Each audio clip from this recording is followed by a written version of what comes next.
All right, welcome to another episode of Warriors Whiteboard Wednesday. Tashihan Miller here from Warrior Concepts. But again, you know that if you've been following along.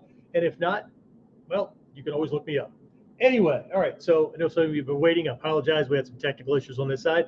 So if you're watching the recording, that made no sense whatsoever, but we do this live. So anyway, what we're taking a look at this week is this idea of Tantojutsu, right? So during our Friday virtual training, we're going to be doing some knife fighting, knife defense, ninja style, right? So if you can make it for that, great. If not, no harm, no foul. All right. So as usual, what we want to do is start off with kind of taking a look at kind of a problem as people go through things. This is not just related to Tantojutsu or knife fighting. This is a self-defense combat issue all the way around. And as my teacher taught me, anything that we're learning in Budo is directly applicable to life as well. Right? Not that you're going to be stabbing people. I hope not anyway, but you do you. Right? Anyway, so you know what? I didn't grab my things here. A couple of items, right? And I'll pull that one in a minute. Right? So we're talking about this this idea of Tantojutsu. I'll use a smaller knife here for a moment, right? Something people are typically used to seeing, right? Believe it or not, the Tanto, the idea of a Tanto, wasn't very popular for a long, long time. I know for some of you young bucks, right, you think it has been because ego has this tendency, and not yours, because you guys are all enlightened, right? But ego has a tendency of thinking that the way it encountered something, right? This is a problem with the word traditional, right? That the way it encountered something is one, the right way, two, often the only way, and three, the way it's always been. And nothing could be farther from the truth. So the Tanto, this idea of this kind of wedge-shaped blade and whatnot, right, actually made a resurgence back in the 80s. Because before that, not a whole lot of things going on, right? So I'm assuming that a lot of you guys were around in the 80s. I don't know how old you were, but anyway, so some of us are old, right? But so I've got this quote that I'll lead off with by my teacher, and he's used this in many other contexts as well. But so again, people tend to have certain beliefs about things, and I'll talk about that in a minute. But here's the quote, right? Ninja hold knives. Let me get where you can see the cut in the edge, right? Okay. Ninja hold the knife like this, not like this. Okay. So that can often screw with your head, right? So is this because it looks tricky, doesn't look like I know what I'm doing, whatever? Why would somebody hold something like that? Okay, it could, right? But at a basics level, this actually has to do with cutting angles. Okay, we have 9 different cutting angles. We have other training where I covered Tantojutsu and I covered 9 different cuts and things like that, right? So if you think about the cutting angles, right, including a lifting, right, I have to turn this around in my hand to do a good upward cut. Otherwise, it's kind of angular, right? So to get it all the way around, I often have to change it or get my wrist torqued around or whatever to do a vertical cut, okay? But the problem is that from this direction and from this direction, there's not a lot of good targets on the body, right? Especially coming down this way, right? Cutting down this way. It's not that you're not gonna cut skin, right? Cut into flesh and whatnot, but this is not debilitating, right? You're gonna go across ribs this way, sternum this way, even the face and the nose. So what? You cleave it open, okay? It's not life-threatening. And we have to think about the fact that we're studying Budo. Okay, this is warfare. This is about, I mean, at its very core, your techniques are about, they're designed to shut down a human body as quickly, effectively, and efficiently as possible. Okay, to make him stop operating. Now, that could be by injury, that could be by maiming, but on a battlefield, it's the end all to be all. Okay, so we're not talking about just cutting somebody. There's a huge difference between cutting somebody and cutting vital pieces that he needs to operate. Just like there's a difference between getting hit and getting hit in a way that damages you and shuts that part of the body down. Okay? Sport martial art, a hit is a hit is a hit, is a point, is, okay? In Budo, you can get hit and it doesn't count. As a matter of fact, you can get hit in a way that jacks your energy level up and makes you fight harder because it didn't shut you down, it cranked you up. Okay? And we need to understand these distinctions. Okay? So I'm not so worried about downward cuts, and especially on the body itself. Now, might I cut downward on something that gets in my realm? So I might do a downward cut or whatever on, of course, right? But on the body in general, right? It's harder to cut into those things without torquing your body this way. But if we hold it like this, from the groin up, you're opening up things that, okay? So it's very, very different, right? So anyway, to finish the quote, ninja hold the knife like this, not like this. It's because of cutting angles. And then he finished by saying, see, you would never have thought of that, would you? Okay? And I don't know that the person wouldn't have thought of that. You give somebody a significant amount of time and a proper mindset and the skill set of knowing how to learn, maybe. Okay? But here's the problem that I want to go into. Okay? People want to learn to fight and survive. Well, how's that a problem, Sensei? It's not. Stay with me, right? People want to learn how to fight and survive. But since they've already seen things by the time they develop this desire, right, to take martial arts, self-defense, whatever, they've already seen things. And they already think they know what's right. And since they think like everybody else, because they've seen the same thing everybody else has seen, right, they, one, dismiss anything that's different from what they think is right. And then they'll actually, because they think they know, right? They'll actually seek out teachers who will show them how to do what they already think is right, but they'll teach them how to do it better. I tell my students all the time, you can't fight like everybody else and not have an uphill climb. I know there's lots of people who don't want to hear this, right? Because I'm talking directly to their ego, right? So, you know, they'll click on this video later as a recording, right? And they'll start to listen and they'll get to this little piece and it will rub them the wrong way. Look at my videos and look at the comments, right? You'll see comments where people are stating, get past the fat, old, and bald part, right? Like, right? Only skinny, ripped people or whatever, right? Have the right to be able to fight and defend themselves, right? Okay. So anyway, but what you'll get out of most of these things is everybody knows how it's done. You just need to put on some gloves and get in a gym and mix it up with people. But that's stupid when it comes to survival. Because if everybody knew how to survive and if everybody knew what was right, people wouldn't be bitching and complaining about all their problems. Okay? So the problem here is that we have this condition. It's called the blind leading the blind, right? In Tibetan Buddhism, there's this iconography. There's this mandala called the Wheel of Life. Okay, and on the outside rim of this, right? Nothing in there doesn't mean it. It doesn't. Everything in there means something, right? So the outside ring is 12 segments, and it's the 12-fold chain of dependent origination, right? Stay with me, right? I'm not trying to convert you into any kind of freaking religion, right? So cool your jets if you're getting a little irritated and agitated, right? But the first link represents the concept of ignorance, not stupidity, ignorance, not knowing any better, okay? So that picture is typically, right, the picture of an old person who's blind, who's wandering around, looks like this, right? And then they have this rope around their midsection that trails behind them. And there's a young person who's blind, who's holding on to it, right? So you get it, right? The blind leading the blind. But see, there's a secret lesson to this as well.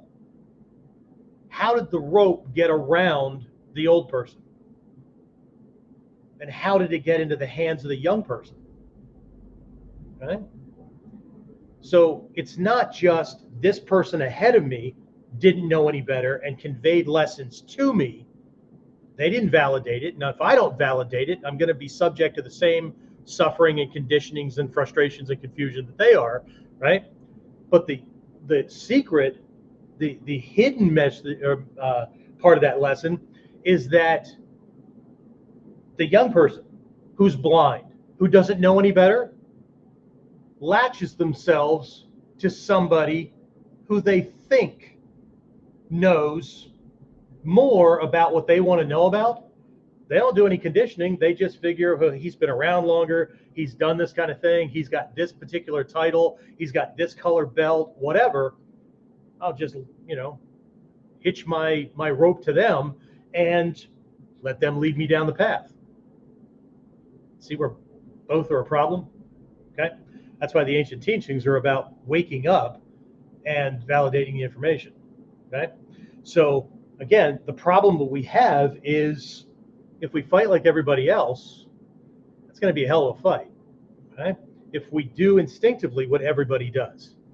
Okay. Some of that stuff is right, some of it, right? So anyway, that's why we do these weekend or these Wednesday whiteboard things, right? So anyway, Tantojutsu, while we have it in different seminars and all that, on our curriculum, this shows up between Sandan and Nidan. This is a requirement of our Sandan people, and then they add more moving forward, right? So if you string a bunch of these things together, you'll have a good idea, all right? But anyway, it's a part of the Nidan to Sandan curriculum, right?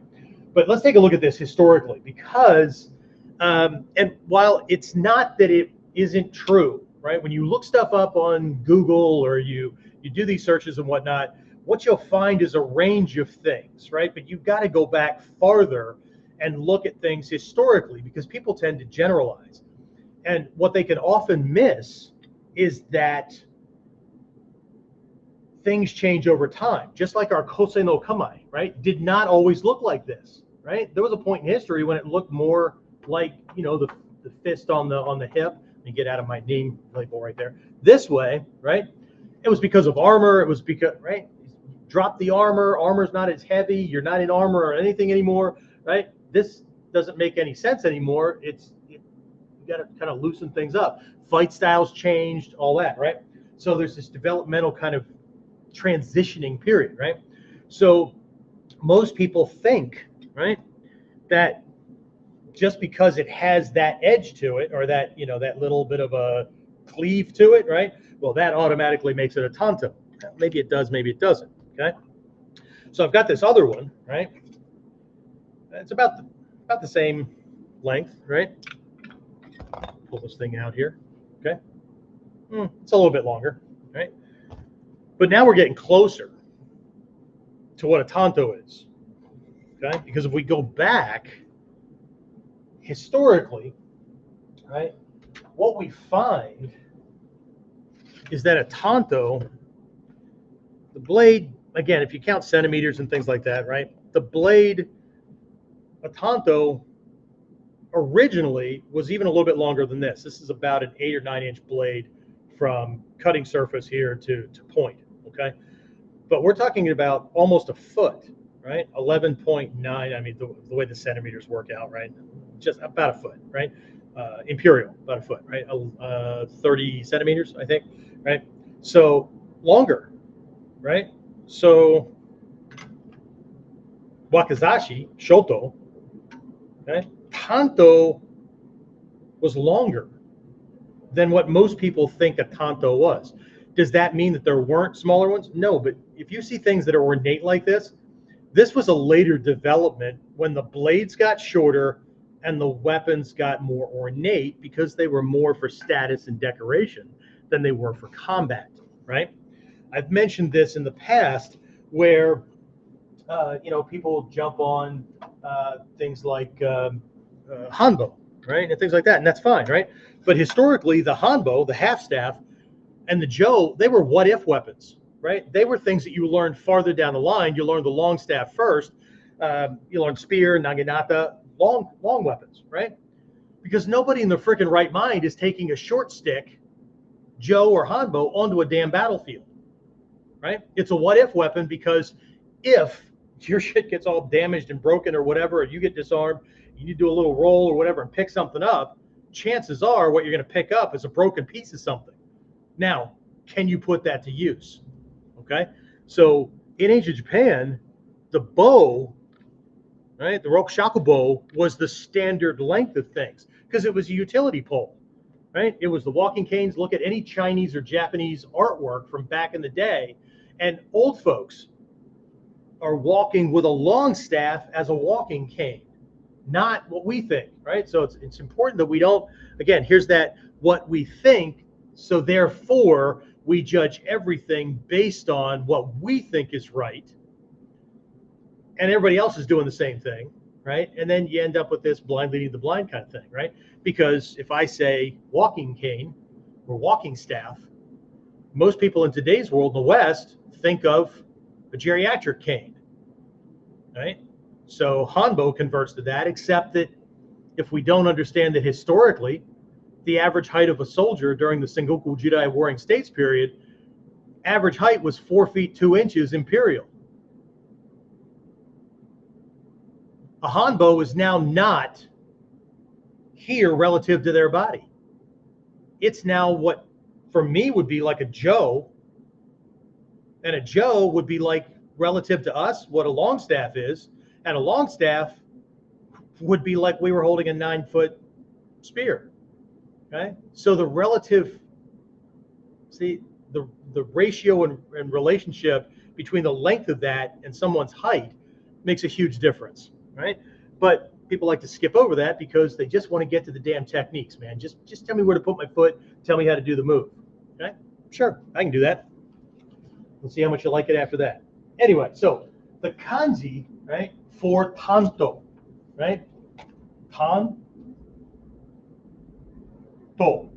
okay, pronounced like you have an H on the end of it, right? Tan, right? It's not tan, right? That's not ton, right? Tanto, almost like you're saying the word toe. Okay, so tanto, right? This translates, and I've seen all kinds of translations, right? Dagger, knife, whatever. Okay, tanto, tan is short. To is blade. But the reference back in the day was sword. Okay, was sword. It's just another form of short sword. Okay, so what we're looking at is just like the wakizashi or the shoto. You pick your name. The name was different during different eras.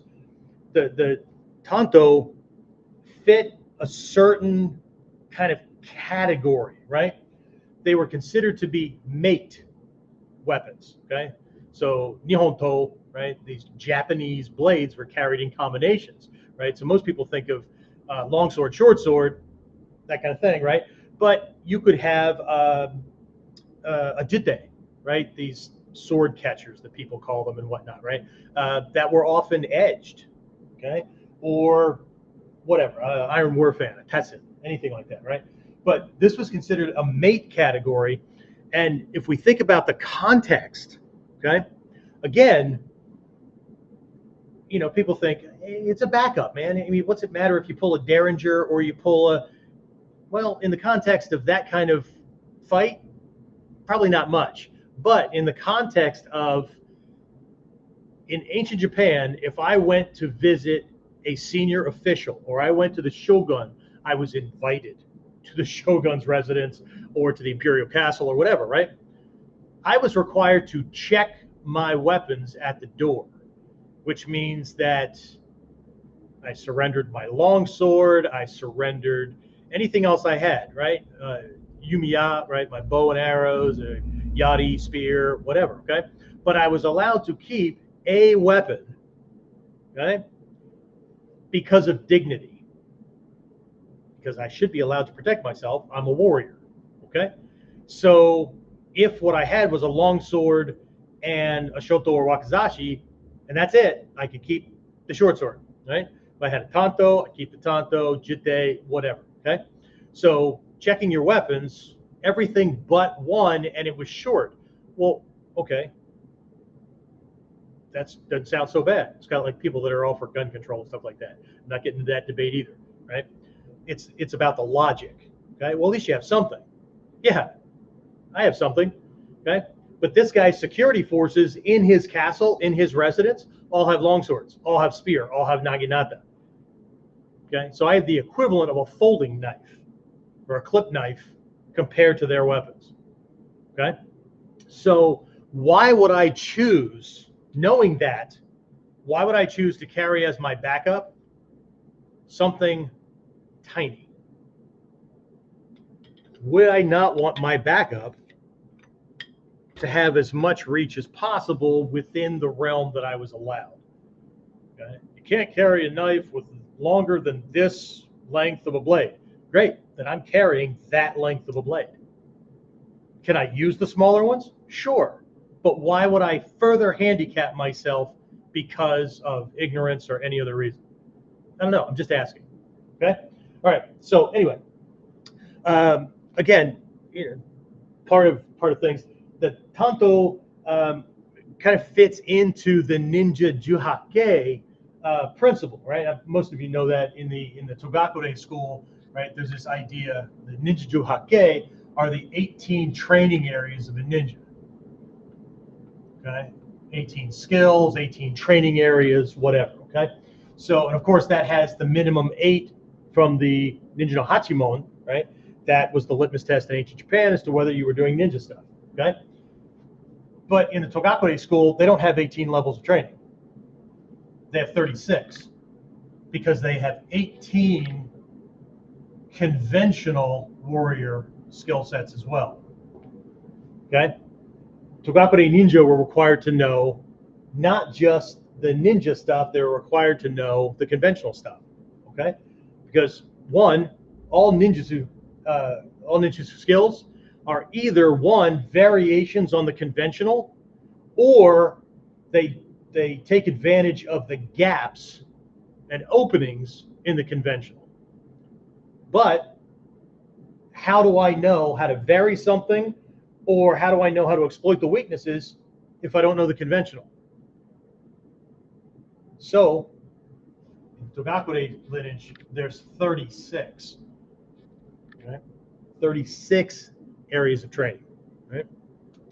So anyway, we'll talk about that here in a minute, right? What I want to jump to here is this. I made this rough-looking mountain, got the ocean here and whatnot. Okay, so in ancient ninja lore, in the writings, okay, there is a poem that is designed to help you understand the difference between ninjutsu and other types of martial arts, right? The difference between ninpo, that po, right, which is actually the kanji for ho, which means law or truth, right? Ninpo, and then the do method or the jutsu method, okay? Because there are 3 different perspectives and 3 different mindsets, okay? So the way the poem describes things, color here, right? Use one for each one, right? The do method of training, which is typically associated with the samurai, and zen, right? Do means way, okay? Or path. Assumes path, okay? So what we're talking about is how I'm dealing with the mountain, how I'm going to climb the mountain, okay? So the do way, right? There are paths up the mountain, either because others before me have walked them and worn things away, and so there's a path, right? Or nature cut a path because of the way water runs off and all that kind of stuff, right? So I find one of these and I learn the path and I walk it just like everybody ahead of me because they already forged the way. Okay, that's the do method of dealing with the mountain. Okay, the next method, let's see, we'll use a different color here. The next method is, I want to use that color, saving that one. Okay, is the Jutsu. Okay? It's not Jitsu, by the way. Okay, Jitsu is a misunderstanding of the Japanese clipping that U in linguistics, right? It's written out Jutsu, okay? But because the Japanese say Jitsu, it sounds like an I, But jutsu is path or skills or method. Jitsu is illusion or trick. It's not the same. Okay? So jutsu, again, skills or skills or art, system, that kind of thing, right? Okay. So here's the thing. This has skills and there's an art, there's a system, there's a process kind of thing. But in this one, right, there's less of a formal way to do things. Okay. So for this group, the first thing they have to do is decide which way they're going up the mountain, right? Am I going to take the easier path? I know it's a gradient, whatnot, okay? And it's going to be a challenge, but it's fairly smooth. Or am I going to take this other path? Or there might be a sheer cliff, okay? It's faster because it's more of a direct. If this were a sheer cliff, right, this way, right, it would be quicker because I don't have to like navigate and go around all kinds of things, right? Okay. But what I need are different skills because I'm going to engage with different parts of this thing and I'm going to need different ways to handle it. And I'm also finding my way. Okay. So there's this, right? So there's this second way of dealing with the mountain. Okay. But here's the cool part that the poem points out, right? Ninpo, see, while everyone's looking at the mountain, this is that problem I was talking about where everybody's fighting the same way. How many different paths, how many different karate-do, aikido, judo, whatever, right? How many types of jutsu is there? You can even cross over to jitsu, right? Jiu-jitsu, whatever, right? How many different types of those things are there? But ultimately, what are they all doing? They're all relating to the mountains somehow. Ninpo, this hole, right, is like a cloud over the mountain. And now we're looking at the water cycle because the cloud is taking evaporation and stuff from here, right? And then it rains. And what ends up happening is this water will collect little streams and then it turns into creeks and it turns into raging rivers, carving out the mountain, right? All the way down to the ocean. And then it evaporates again, does it all over again. It's a never-ending process, right? This is the only method that touches the entire mountain, the whole thing. Not just the path, not just whichever one we choose, the whole damn mountain. So when I say that ninja think completely differently from everyone else, this is why I don't have arguments with people that want to have these arguments. There's plenty of valid arguments here, right? But we're not talking about the same thing. This isn't even apples and oranges. This is not the same thing, okay? The mindset is completely different, okay? All right. Anyway, what the hell does that have to do with knife, right? It has to do with everything, right? I just thought I'd throw it into knife today because it kind of worked, okay? Anyway, so let's take a look at a different way of looking at knife skills, right? Because if we're thinking the same way everybody else is, we're gonna get our asses handed to us, or we'll be lucky enough until we get old and then we can't do that shit because this requires youth, fitness, flexibility, and all that, the things that you lose over time. One of the things that was attractive to me when I was 20-something and I started in this art was the fact that because we're a principle and concept-based system, and the skills and the path and all that are subject to something different than what everybody else is doing, we actually get better with age, even while we're getting slower, weaker, all that kind of stuff, right? Interesting. Anyway, so let's take a look at kamae, right? Let's take a look at these combat postures, right? We're going to hone in on one at the end of this, but the way I look at the kamae, in our system, students are introduced to knife with 10 kamae. I'm not listing the kamae. We'll do that some other class, or you can get involved in one of the programs, right? But we're looking at two types of kamae, right? One type is shizen based, okay? So I'll throw a couple of them out here at you, right? So pull my knife here, back up a little bit, right? So we have shift to get that all that shit on the screen out there, right? So she's in, just standing here, right? But we could also have Jumonji, we could have Hachimonji, right? We could have Kage, this kind of thing. What do these things have in common? We're square onto the person. Okay, that's my reference point, right? We're square onto them. Okay, and then we have other ones that are. Let me do a marker here, right? Seigan, or some of you guys know it as Ichimonji. I use this very specifically because in the Gyokko-ryu there is a very specific Ichimonji, as opposed to the general looking Ichimonji that has different names in different lineages, right? Seigan in the Koto-ryu, Katate Hichi no Kamae in the Kukishinden school, whatever, okay? So, but now what you have are literally, right? You have Seigan, you have Hira, right? You have Tenchi, right? You have Geidan, right? You have Waki, right? What's the common denominator? They're all profile, okay? What's the difference? Well, people like to confuse kamae with stances, and people like to pick and choose based on what they like, as opposed to understanding that kamae are solutions to a problem, to limit and inhibit his ability to do what he prefers, right? While covering important things and allowing me to execute on my techniques easier.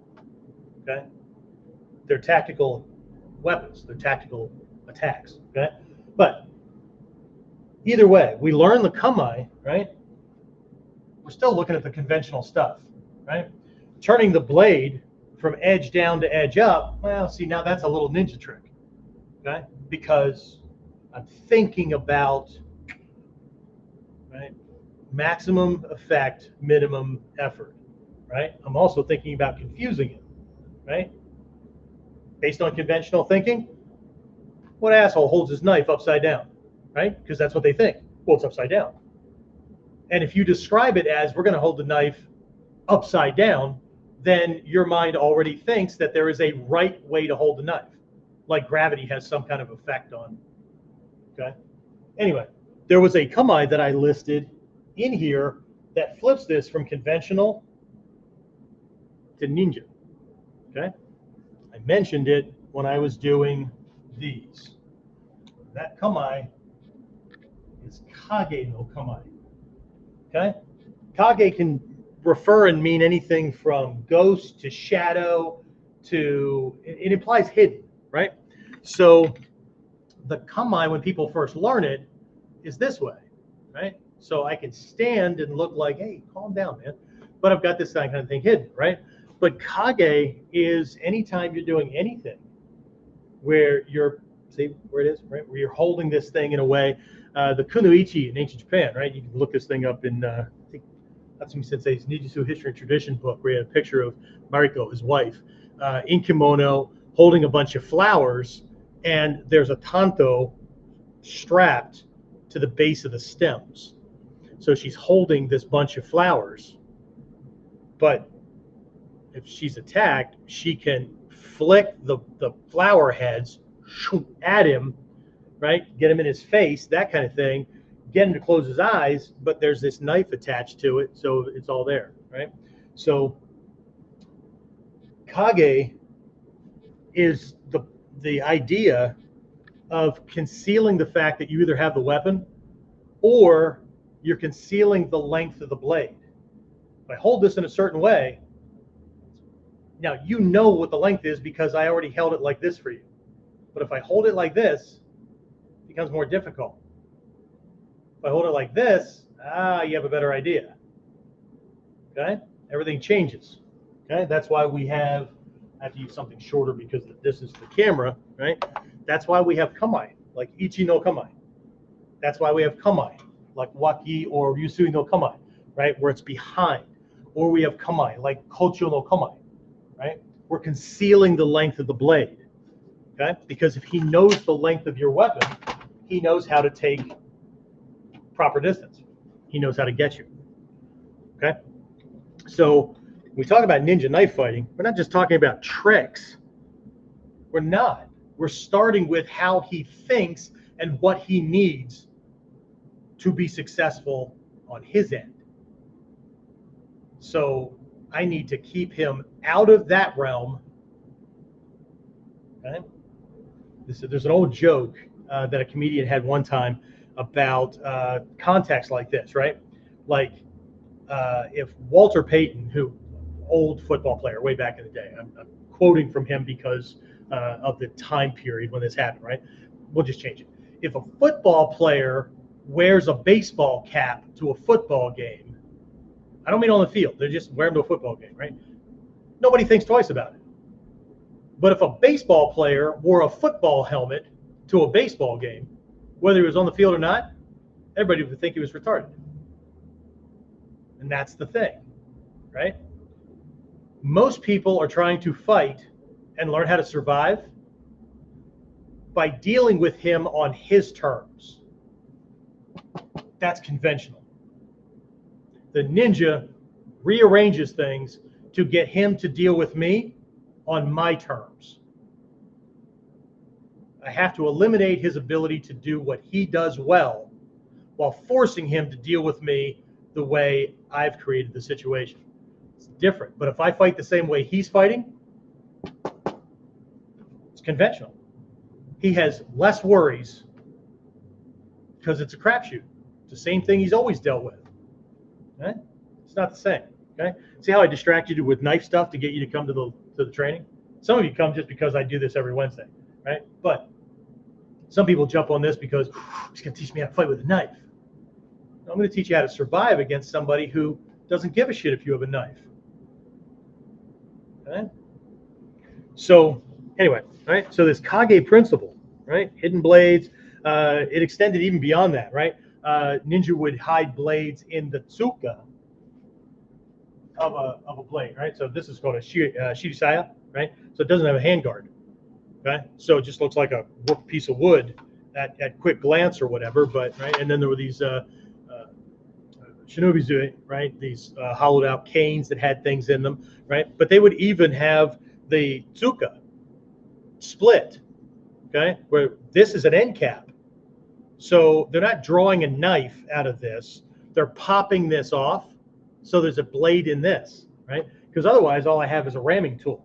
But if I pop the blade or pop the end cap off and now there's a little dagger right here, right? While he's worried about whether this can get to him and he's checking things, right? It's very different. Same thing with things that are hidden in canes and whatever, okay? So interesting, right? So here's this thing, right? There's this omote and ura kind of side to training. Omote means frontal or obvious, okay? So if we're doing the foundational training, okay? My students have to go through that first. They do the foundational training. They're learning the kamae, they're learning how to cut, those kind of things, right? Okay? That's the conventional. It's the frontal, it's what you can see, it's the obvious, right? It's the outside, okay? So omote, it's the conventional. The ura is the realm where the ninja hangs out, okay? So here, that's the hidden side. So let's make a switch from this kind of hidden and hiding the blades literally, and let's look at one of the first lessons I got with Tantojutsu as a white belt. See, they just don't teach shit like they used to, okay? And that is that a knife, a tanto, should be seen as a sword with an extremely short blade. Okay? Now, it has modified tactics because it's a closer range weapon, it has a shorter blade, that kind of thing. But at the very minimum, by thinking of my knife as a sword with an extremely short blade, I have at a minimum doubled the number of techniques I now know. If I've trained with a sword and I now have a knife, it's kind of like with a hanbo, right? People are introduced to the hanbo and they're introduced to 4 kamae.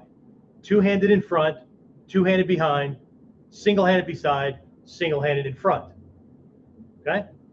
And that's where they stop because those are the hanbo kamae. No, the hanbo has all of the kamae that you learned in Bojutsu. It's just a shorter bow. Why would all of those go away? Because your long staff got cut down. So we can do Daijodan with a hanbo, we can do Chudan, we can, right? They're all there. That's the hidden aspect. Okay? So, but as a minimum, that's what happens. Right? We now double or triple the number of techniques we have with a knife. What we have to do is develop the skill set of being able to use our mind to understand how that technique would play out with a short blade as opposed to a long blade. But it's still the same. It's still the same. Right? We just have to get our head off the distraction. For most students in this art, the weapons, the kamae, the form is the distraction. So we don't have to worry about distracting anybody else. We're smoking ourselves or whatever other crack people have going on.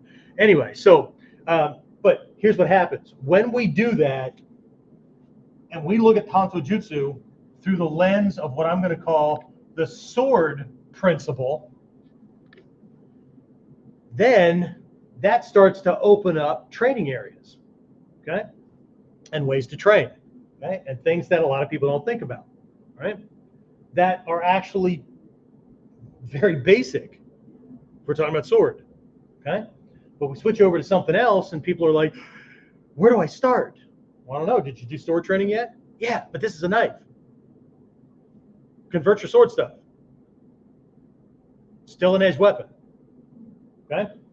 So here's some training ideas to get you started, and then we'll wrap this up. If you want to see more of this, again, Friday virtual training, we get a handful of people that sign up for it because, again, everybody thinks they know, right? Because somebody else told them so, whatever. The number of black belts that I have in my long distance training program who got exposed to my stuff, got involved and realized how much they didn't learn. Interesting.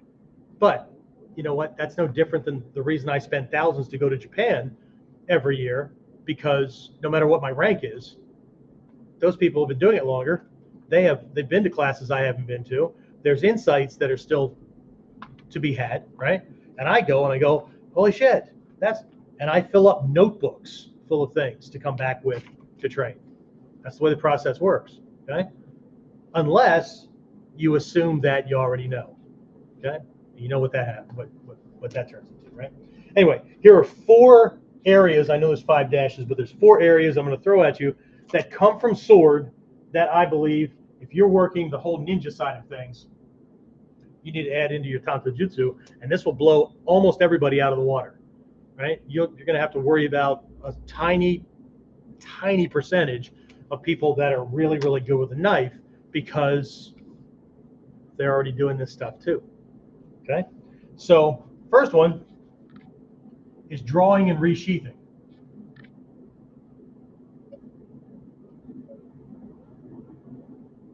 Okay? Drawing and resheathing. I'll show you what I mean. Okay? Got a Tanto. Right? I'm gonna pretend this is a longsword because I teach this pattern to my students for longsword training, right? So we had this idea of making sure that we can, this is a cheap knockoff, right? That we can break that seal, right? And we can get this thing out. Not a good example. Holy crap. Change of weather. Anyway, so we get this thing out, right, with the drawing. Okay? This is a decoration up here anyway. How about if I use the thing that I always use, right? So this drawing and getting this thing out, okay? Recognizing that drawing is about the primary principle for weapons work, which is to always keep the weapon between you and them. So when I draw, I don't do dumb shit like this, okay? I don't do dumb shit like this, right? It's moved into position, so when I draw it, it comes out in this bubble between he and I.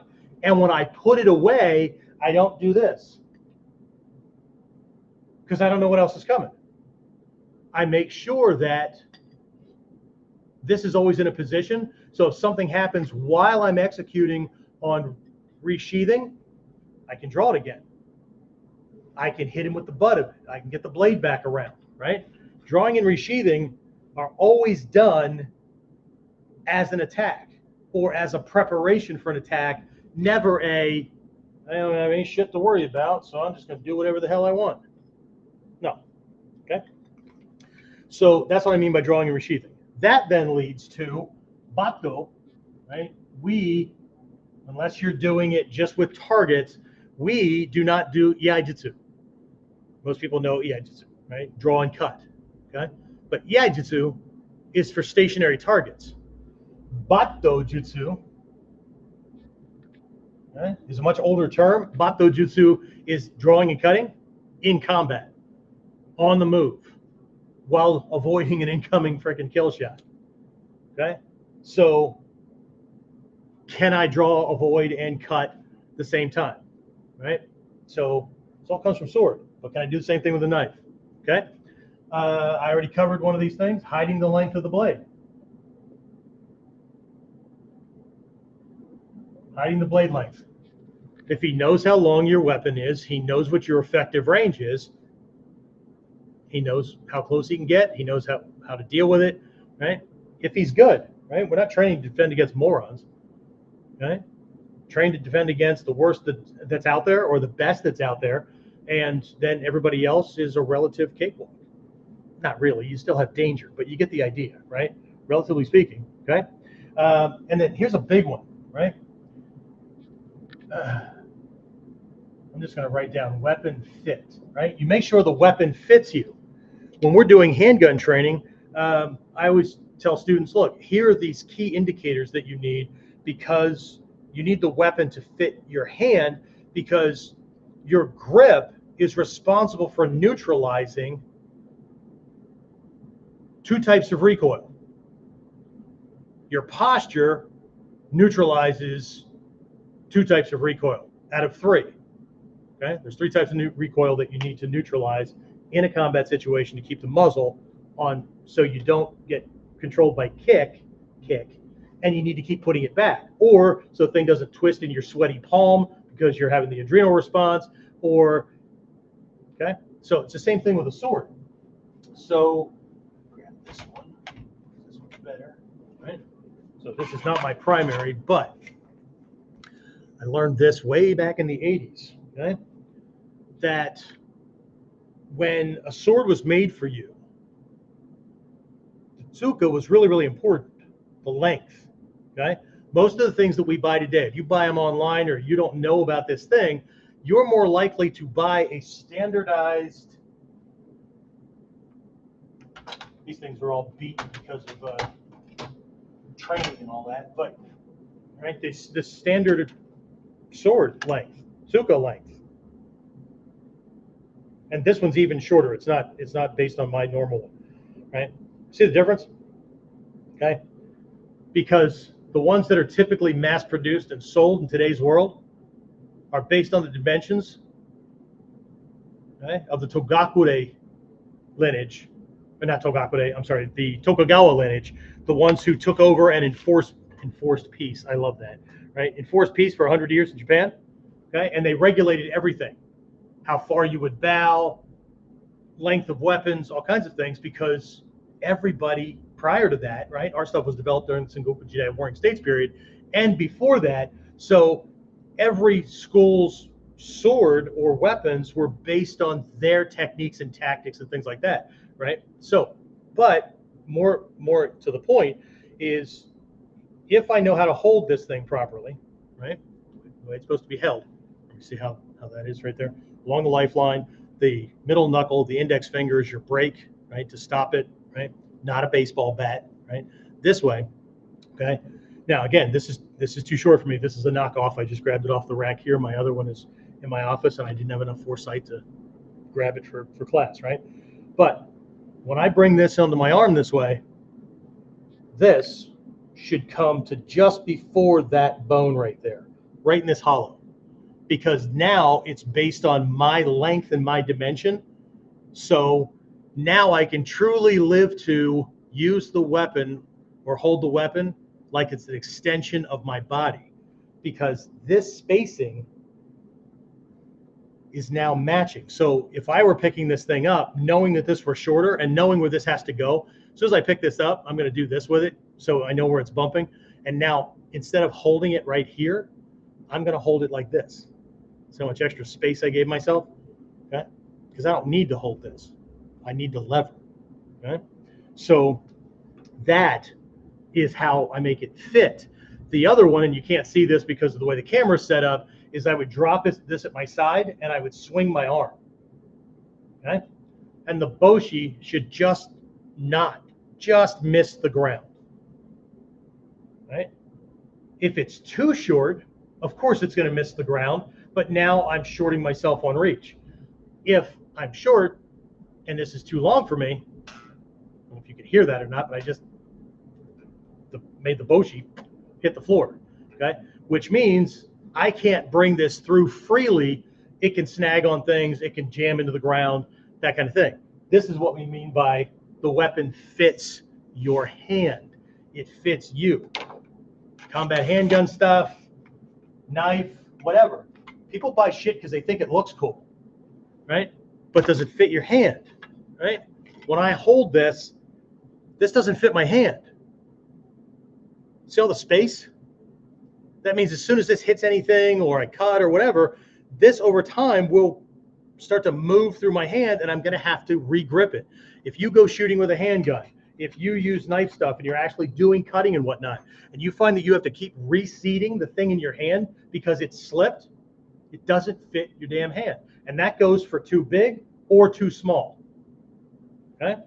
You want maximum flesh to meat, or flesh to weapon coverage, so it can't get out. It can't slide out. Okay? So this is perfect, right?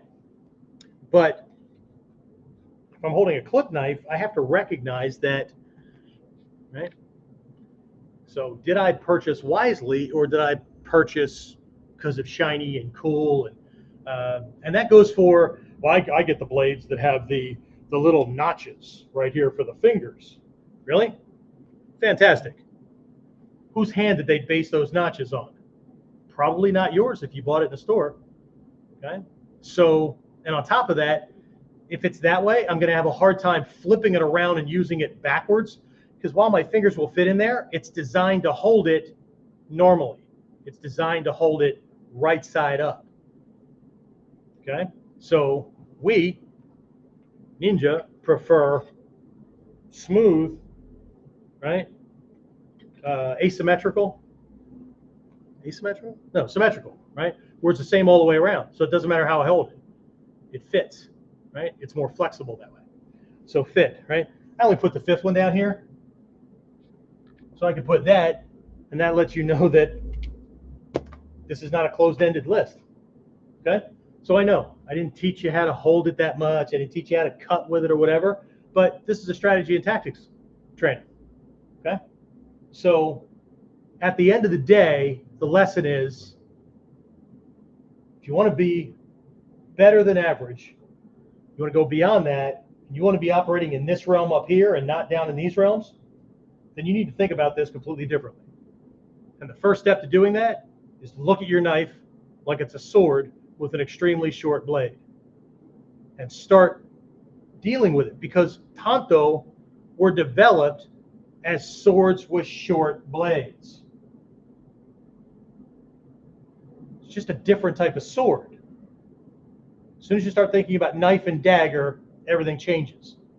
If you think about it from the perspective of how it was developed, everything changes. Okay?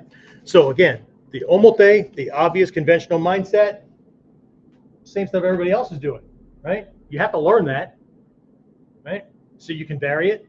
You can understand the gaps and the weaknesses in it, okay? You can present it so he thinks you fight like him, so he thinks he can be ready for you, and then you flip it. But you have to learn the conventional so that you can do the other stuff, okay? So, but the big turn, the big flip for this one, if you stuck around for the whole thing, is stop thinking of that as a knife. Start thinking of it as a sword with an extremely short blade. Now you have conventional knife skills and techniques, and you have sword stuff that you can bring in. And then if you're smart and you're paying attention to what I've been teaching, then you can take the kobo or the shobo or the yawara or the kubotan and short stick things and see those. Now you see this as a stick with an edge, a stick with a point. Now I have stick techniques to add to it. See where I'm going with this? Okay, this is cool shit. Okay, so anyway, that's what I have. If you want to see some techniques or you want to do some techniques and add some stuff to your training, Friday, virtual training, there's the URL, right? It's $4.99, right? It's the cheapest you're ever going to train with me, unless you just keep coming to the free stuff and work it out for yourself. By all means, I've given you more than enough to deal with, right? But that's it for this week. Hopefully I'll see you for it. Don't forget, right, if you're listening to this or watching this after January 7th of 2024, you can ignore this last part. But that's our upcoming Daikomyosai, our New Year's kickoff seminar, and a whole bunch of cool stuff. If you go to onlineninjaacademy.com, right down there, /events with an S, events, you'll see it. It's the top listing right there, okay? There's a virtual option. There's a live option. We've got breakout sessions. I've got somebody coming in from Georgia who will be doing rope work, Hojo Jutsu kind of stuff. Got somebody coming in from Florida who's teaching a session on Hanbo. They're teaching a session on sword. I've got two of my in-house guys. They're still getting breakout sessions to me. But the stuff that I'm teaching, that's on the list and whatnot. Hopefully you can make it in for it. Be an awesome fucking way to start off your 2024. And the big thing that we do that everybody likes to come in for is we do this Goma active, it's a fire active meditation that comes from our Mikyo that we're going to establish one big goal, not for all of us, each individual person establishes one big goal that they will, not want to, will accomplish before the end of 2024. Okay? So hopefully you make it in. If not, no harm, no foul. Either way, I will see you next week on Warriors Whiteboard Wednesday. Be safe. Enjoy your week. Train hard.